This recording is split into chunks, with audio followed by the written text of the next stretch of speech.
बोल ललकार के, ले होई पिस्टन हिला दे बिहार के।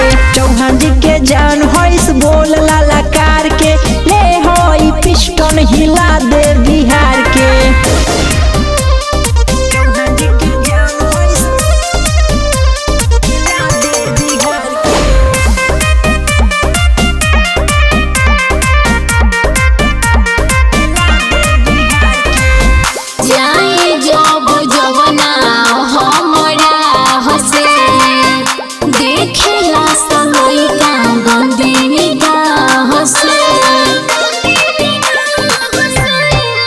सुन कहतानी जानते बवाल को दी है, मारी सैंडल से गालो पर लाल को दी है।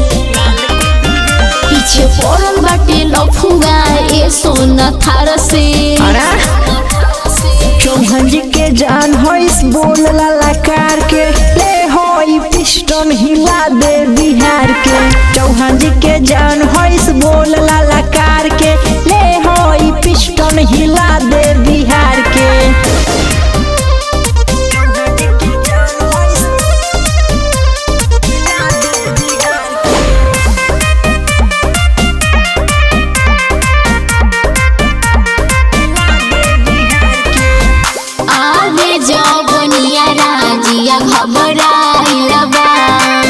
हमारा पीछे तना पागल बा।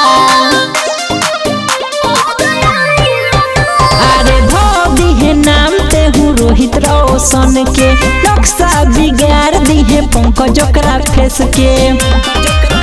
काहे रखे लो तू मुट्ठी में पूरा सरकार के।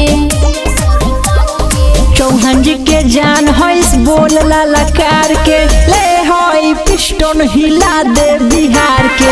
चौहान जी के जान होइस बोल ललकार के, ले होई पिस्टन हिला दे बिहार के। बाय यारी म्यूजिक।